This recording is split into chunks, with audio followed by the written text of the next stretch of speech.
For more on Hurricane Milton, let's bring in Dr. Jill Trepanier. She is a hurricane climatologist at Louisiana State University. Dr. Trepanier, good to have you back on. I mean, I know you have been tracking this hurricane. What is the latest on Milton? The latest is it is hovering just below Category 5 strength at that sustained wind speed, but absolutely gusting at Category 5. And we are hoping, and all signs point to weakening over the next 24, 48 hours.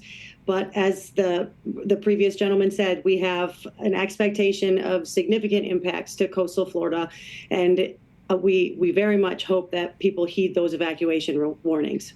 Let's talk about that, a Cat 5 storm. I mean, what's the potential for it hitting Florida as a Category 5 hurricane? What would that mean for the state?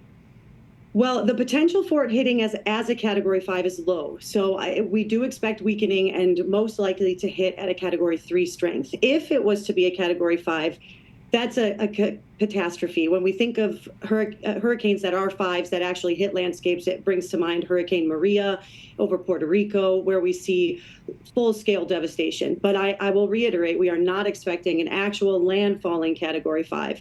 Similar to previous storms in the past, however, the surge is the biggest threat for this particular system because it is, as right now, a near Cat 5 system. And so that wall of water coming in will be severe. Yeah, and this really is being described as a monster of a hurricane.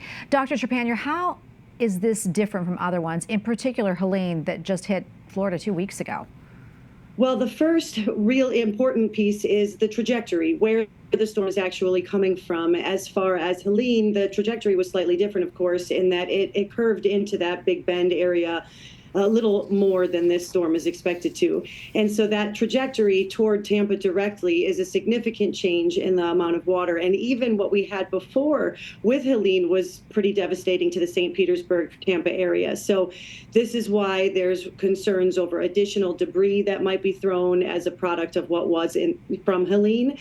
The storms themselves both rapidly intensified, but this particular Milton did so in an incredible way. We've only ever seen two other storms, Wilma and Felix, that rapidly increased in 90 knots approximately in that 24-hour period. Yeah, I want to ask you about something else, something called a brown ocean effect. That's when the ground becomes waterlogged and can potentially give new life to tropical storms once they make landfall. Talk to us more about that, and is that something that could potentially be at play here?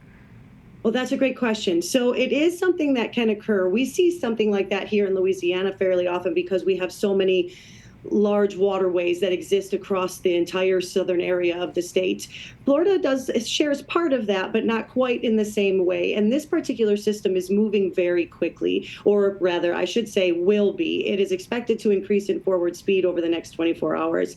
This works to the advantage to go against that type of effect because that needs to have some additional, not stall necessarily, but sit over that region for a little bit longer so that it might help to reinvigorate due to that additional water that exists.